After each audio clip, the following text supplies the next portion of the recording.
Hello everyone, welcome back my good friends to the RimWorld Rags to Riches series, where, my friends, last episode we made some pretty major improvements and expansions to our city, as well as our quality of life around the city. And today shall be no different, and that's why we're beginning by building yet another android for the sake of convenience. I introduce to you Aaron. Aaron the android here is going to be our barista in our coffee shop. Oddly enough, after some testing and observations, I noticed that our coffee shop is actually one of our busiest businesses, and thus makes us a lot of moolah on our iced caffeinated beverages, so we need an employee who can pull the double shifts without complaining so much or having to charge his batteries all that often. In the very near future, I would also like to work on a much larger restaurant that can specialize in different types of items, so we're actually going to begin our research today with grilling. It is not a prerequisite research technology, but it is one of the many that I would like to have under our belt for this restaurant in question. While we're researching though, we also have a few of our fine folks out doing some fishing by the lodge. I've instructed our employees to keep any fish that they catch, as these would be quite useful for meals, but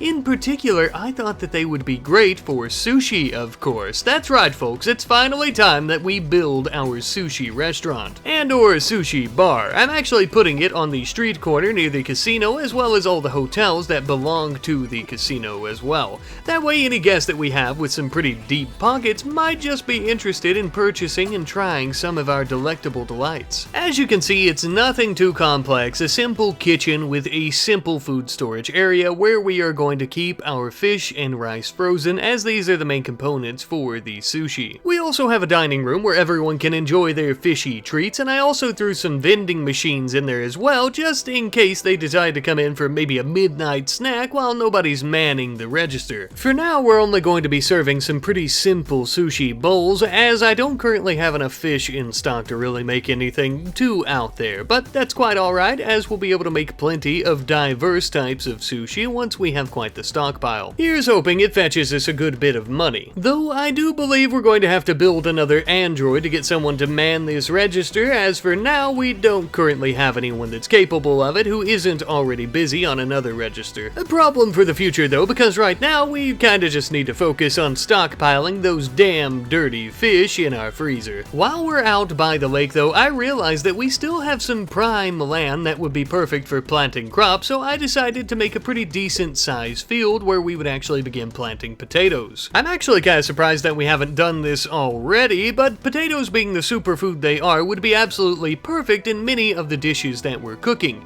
However, they would also be perfect to make vodka mash. Making some nice vodka would only really help us further our diversity in the bar that is attached to the casino, along with our gin, which currently isn't finished fermenting yet, but soon. While we're dealing with our farming though, I wanted to build a proper vehicle that would actually help us out with farming, and thus I decided to create a tractor. However, this tractor isn't just for looks, it can actually help us harvest our crops, and I believe also plant them, though I couldn't get the planting feature to work properly, though that's probably just user error. Regardless though, we were easily lapping up plenty of the fields of rice as well as cabbage with it. Using the tractor for harvesting was great too, and made everything so much more convenient because we could simply drive it downtown over to the restaurant, empty out our cargo space, and then take it back to the field, and this would make it much easier to haul in all the food. While the others in our androids are working on research, sushi, and farming, I wanted to take some of our security bots and security personnel out to an ancient danger in the northwestern part of the map. Luckily this one, just as the previous, was essentially completely empty. There were cryo sleep pods, but there was nobody inside. There was, however, a stack of Glitter World medicine, which I'm sure will come in handy. There was also an assault rifle tucked away in one of the hermetic crates. My guess is somebody's been in here quite a few years ago and they stashed some weapons. This hardly mattered to us though, and truth be told, we were quite frankly happy not to find any threats within, because we really only wanted to use the resources and the area of the ancient danger.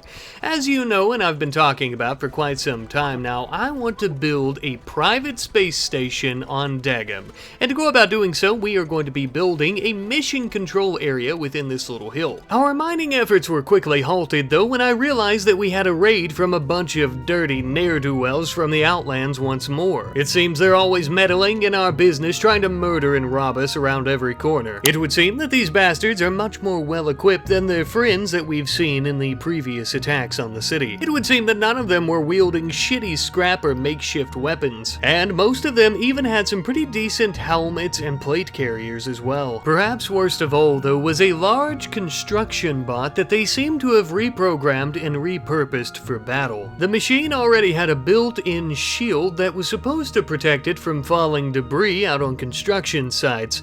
Unfortunately, this does also mean that it'll be protected from our bullets. As the enemies approached, we quickly tried to evacuate all the civilians into our store, that way they would at least be safe during the fight. Very glad we did as well, because security personnel immediately began engaging the enemies near all the houses we were renting out to our tenants just outside the restaurant and store. We would have to fight tooth and nail if we had any chance of getting them out of our city. We easily began defeating the enemies with any lower tier armor that we had seen. Some of those with higher tier armor, even plate armor made out of durable material, were a little bit more difficult though. Now it was time for the robot though. Lewis immediately threw a flare at it, hoping to try to dilute its sensors a bit with all the light, but all he managed to do was to stun himself and damn near get himself killed when he walked out into the line of fire. But this did, however, distract the mechanical monstrosity, giving us the opportunity to rain hellfire down on it, killing it quite easily, I might add. Just in the nick of time as well, it would seem, because if it got a few more hits in on Lewis, he definitely would have been out of this world. Now, the majority of his injuries were comprised of the machine's attacks on him, but as you can see, he did catch quite a few friendly bullets in the back as well. We also had yet another Outlander lying out by our shop who hadn't died during the battle, so we decided to take him to our hospital where he can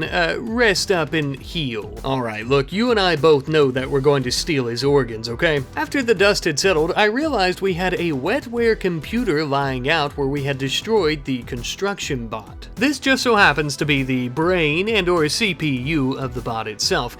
It is a bit different than the ones that we've been making for our androids, and thus I decided it could be useful, so we had Jor go ahead and apply it to our current technologies. Who knows, perhaps with this type of unique technology, at some point we may end up building our very own construction droids. Speaking of which, with all the threats finally neutralized, we would immediately begin construction, and mining of course, once more in the small hill here where we're going to be building our mission control area. Not only would we be building it here, but of course, like I mentioned earlier, we're going to utilize a lot of the resources we took from the Ancient Danger to repurpose them. This is going to be a semi-small structure, but of course later on, as we continue with our space program and our space company, we will be expanding it. We realistically just need something pretty basic and simple for now, something that we can use to discover objects in space and to communicate with our vessels that we send, though it is going to require a tremendous amount of concrete and stone blocks, so we'll check back in a moment. Besides, as for now, I have some pretty good news. We finally managed to recruit Chief Impeticus. After much convincing, we finally helped him establish in his head that it would be a much more noble and safe cause to bring Impids into the city here where they could be under our protection instead of out there in the Outlands. And thus we struck a deal with him. We would treat Impid lives just as any other lives that we came across, which we've kind of already been doing,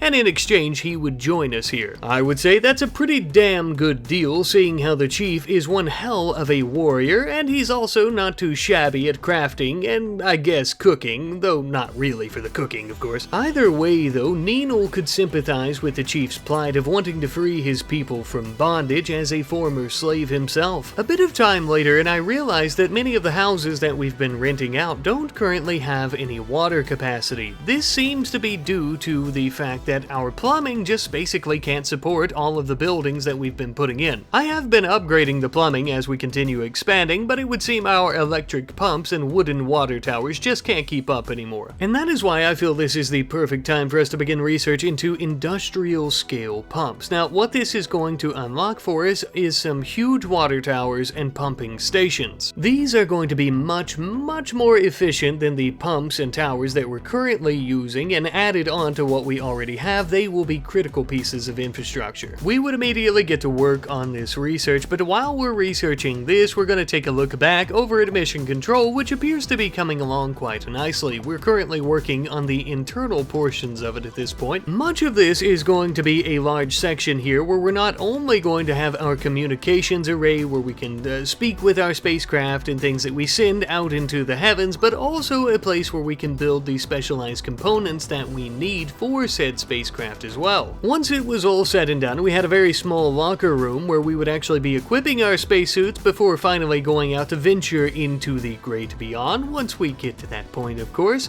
We also have a small bathroom here that comes equipped with some showers in case our employees are pulling an all-nighter at work here. But we also have our largest room, which is going to be decked out with machining tables, comms consoles, radio terminals, and many other different types of interfaces for communication. We also need to get a fabrication bench in here very soon, as it is going to be quite crucial for the components of spacecraft. Something else that's going to be quite important, though, is our roadways. We need to get the Mission Control linked up with the rest of the city in case we need to get there urgently at any point throughout the day, because if not, and there's something critical going on, we have some spacemen dying, we have satellites crashing back into Dagum, you know, a whole smorgasbord of bad things. While we were working on the road, though, we were also working on a large chain link fence that was going to go around the front of Mission Control here just to keep any pedestrians and civilians out. God forbid they think it's some type of new gym or something that's opened up and then they get a little too close and the security bots have to start breaking some arms. It was also during this time of construction we finally finished up our extensive research into industrial scale pumps. Now we can finally make those important upgrades back downtown. Before we begin on that, though, I want to finish up our Mission Control with a proper launch pad for launching vessels. Again, nothing too fancy here, just a small launch pad that is encased with a chain link fence and cement all around it to prevent any large forest fires when we launch vessels, as well as incinerating any civilians that may have been standing too close. Oddly enough, though, back home, ever since we've settled in this area, we have had this strange looking transport pod vessel in our fields. Initially, we thought it's some type of remnants or debris from a battle between the Republic and the Marshal Service, but upon further inspection, it does appear to be some type of large armored transport pod. Perhaps it was used in battle, but I feel we might be able to repurpose this. Utilizing our tractor, we would give the large transport pod a bit of a tow down the street all the way to our new Mission Control site. Correct me if I'm wrong, my friends, but I believe that this machine could make for the perfect lunar lander in the near future. Of course, as for now, that's a little ways off. Not only because we lack the technology to make it to the moon, or either of the moons I should say, but also because this machine is going to require extensive repairs before we send it into the vacuum of space. As we're working on that, though, I think it's finally time we make those upgrades to our plumbing around the city, so we began building our water tower and a proper pumping station. I ended up building these in a fenced-in area just on the outside of our laundromat, not only just to tie it into the city and the streets a little bit better, but also because our laundromat uses a lot of water, so this is a perfect place for it. A bit of time later, and we had somebody by the name of Wanda looking to rent one of our humble abodes, and of course, you know, we ended up accepting. Now, I know I mentioned before, I'm not going to mention every time that we rent something out to someone like this, but I specifically wanted to mention it this time to show you all of the people that we've began renting to now. If my calculations are correct, I believe we have about 19 or 20 people renting homes off of us currently, which is the main source of our income at the moment. A pretty impressive feat, I must say, seeing how we started out with some little log cabins we were renting. The city is bustling, booming even, and yes, though we are making a large majority portion of our income off of rent from our tenants as mentioned, we're also actually making a lot of money off of our businesses and everything that we're producing and selling at our gas station, our restaurant, and yada yada. Speaking of which, it seems that we have a very large and heavily defended group from the United Traders Union coming to enjoy some of our accommodations, if you will. Upon further inspection, it appears that the center of the group is Scott the Skinner, one of the founding members of the S&R Rifle Company, as well as one of the founding including investors of the United Traders Union. Oh mama, he's sure to have some pretty deep pockets, by God. Now that we know that he's at the center of this little traveling party, the aggressive entourage makes much more sense. Comprised of human soldiers, but also these very large mechs, which quite frankly, several of these could level our entire city in a matter of a few hours if they wanted to, with very little pushback from our security force. As well as their more humanoid-looking mechanoids that actually have shields for arms that would quickly form a shield around Scott himself if he were to become under fire, making him basically impervious to damage. Ah yes, we would expect nothing less from a modern-day warlord such as himself, who just so happens to be Ninal's old captor. Ninal had very little interest, you could say, in speaking with him, even though he went into our store and bought a Thrumbo plushie for some of his friends or himself and enjoyed some of our nice caffeinated beverages. We weren't all that keen on being friendly with him. As long as he and his companions pay their luxurious tabs that they're racking up, that's really all we care about. Though the thought had crossed Ninal's mind to maybe imprison some of these troops as well as Scott as he had him. Nevertheless, we won't fool with it. We would probably immediately be killed by all their mechanoids anyhow, so it's best to let grudges go. Besides, look at all the silver we're racking up. We're quickly going to be able to compete with the S&R Rifle Company back in its prime. Besides, as a wise rat once said, the best form of revenge is success. Speaking of which, perhaps inspired by the magnificent mechanical force that was with Scott and his group, Jor would begin working on a few more Tier 1 androids that could be used as our security force. We slapped a couple of rifles in their hands and ended up naming them Roger 4 and Roger 5, sticking with our theme. Though a drop in the bucket to the android army we hope to have by some point, they will make for excellent security droids, I'm sure. Meanwhile, back at our space center, we finished up a satellite dish here on the ground. This way we can actually see heavenly bodies out in the void of space. Although we can't actually take a look at the moons or anything like that until we have 4 satellites orbiting the planet. Now, the Marshals and the Republic actually have their own satellites, and I think for a pretty penny they'd be willing to let us use them and use the data from them, but we want to be completely independent from any nation on the planet, and thus we are going to be sending our very own satellites into space. Wasting absolutely no time, we would have Jor begin working on the crucial components for said satellites. Now, they actually only require a few components and a bit or bob of steel because they're not all that complex.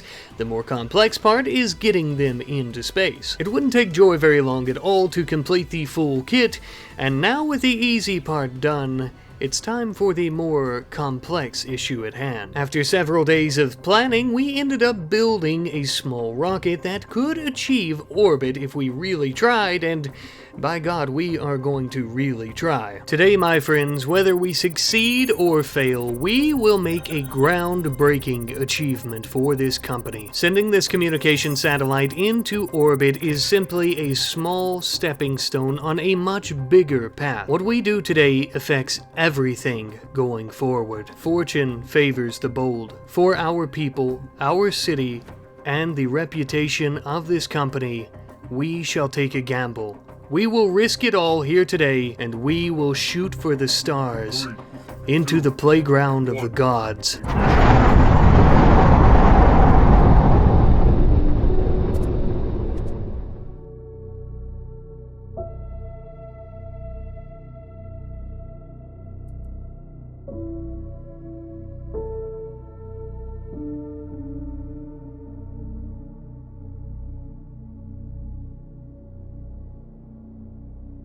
Well, we did it. We finally did it. Our first vessel in orbit around our home planet. What I hope to be the first of many vessels. To think that we've achieved such great heights simply by selling sodas, meals, and renting out a few comfy beds for the night. Makes you feel all warm and fuzzy inside, don't it? To celebrate the occasion, Ninal and the others had some of our finest gin in the bar of the casino. After the stress of that situation, I would say that they've definitely earned it.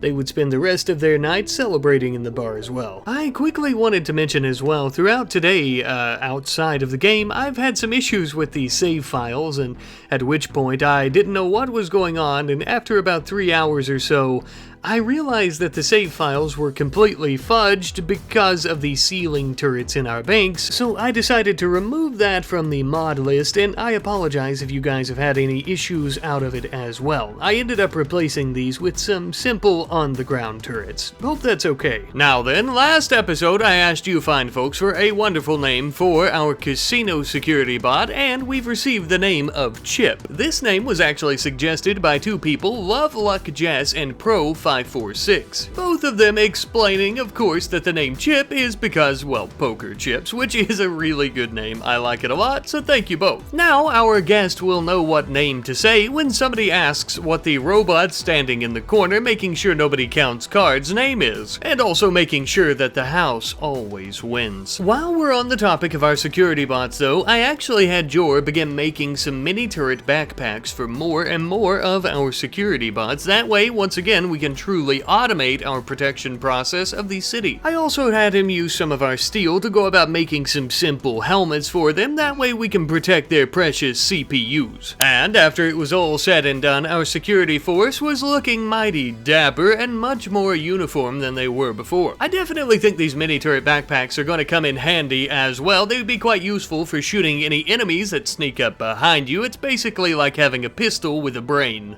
And before I forget, I wanted to build us a brand new truck. Now, as you know, last episode we ended up losing our truck during a firefight with the Chief Impeticus as well as his band of imps. This truck is not a mule, it is a runner truck. The mule is the previous type of truck that we had, of course, and because of that distinction, I am not going to use a Mark II on the previous name, so if you guys would like to name this truck, be sure to leave those in the comment section. The only reason that I chose to make a Roadrunner truck instead of a mule truck is because the Roadrunner can actually carry up to 20 more kilograms than the mule. Now, as to why that is, I'm not exactly sure, though I would guess it's most likely due to the Roadrunner being a more modern vehicle with an upgraded engine. Now then, in the industrial section of our town on the western side of the road, we decided to begin building something anew next to our tailoring shop. As you well know, we've had issues with our power in the past, but everything seems to be going quite swimmingly now ever since we added some advanced wind turbines. But just to be safe, I wanted to add in something of a backup power source that's actually going to be fueled from chem fuel. This may not be a long-term solution or project, and I very well may end up scrapping it and putting something else in there at some point, because the chem fuel generators don't really make near as much power as our wind turbines or realistically even our solar panels, but they do go 24/7, so that's a bonus. I then wanted to begin research on swimming pools, as I thought this could be a really cool idea somewhere in the city. Perhaps we could get some type of toll booth mod or something like that and actually begin charging for people to go swimming. The research actually didn't take very long at all to complete, so we have that in our back pocket whenever it's ready. Focusing once more on our space program though, I didn't want to leave you guys hanging before the episode ended, and I wanted to actually take a few days and allow Jor to build 3 brand new components for satellites, and I was actually going to launch them all at once. That way we can observe the moon's next episode. However, as we were prepping them for launch, the problem would arise that we can only send 1 satellite module per rocket. In hindsight, that does obviously make sense. You'll have to forgive us as we're quite new to this whole going to space thing. At the very least, we do have the other 2 satellites ready to go once we get some rockets built. Nevertheless though, we would end up launching our second relay satellite into orbit around the planet. Yet another great milestone on our path into the stars. But this is a matter and a achievement that I hope someday will become quite trivial to us, especially by the time that we're finally able to step foot on one of these glorious moons around Degum. For now, that still seems like a bit of a pipe dream, but something that might might be achievable in the very near future is maybe stepping foot on one of these small asteroids that contain some valuable resources. Before we put a casino on the moon, perhaps we should start up some type of asteroid mining operations to fund it. I suppose we'll see with time. I think for our first trip into space, I might want to make maybe a tier 1 android or something like that to send, a non-human, that way, you know, just in case things go awry. But once we do finally decide to send a human, I think I know who I'm sending. Matsy is an ace fighter pilot and previous astronaut of the Marshal Service, and thus he has the skills and the training already. But my friends, I feel like we've made some pretty amazing achievements in today's episode. We've started our own space program, we've built our mission control building / space center with a launch pad, though albeit quite small, and we've managed to use the funding from our restaurant and selling Thrumbo plushies to buy the resources to build rockets and send satellites into orbit around the planet. It's truly amazing. RimWorld will never cease to amaze me, I'm telling you. But again, my friends, I hope you guys have enjoyed watching. I love you guys ever so much, and I will see you next time. Goodbye.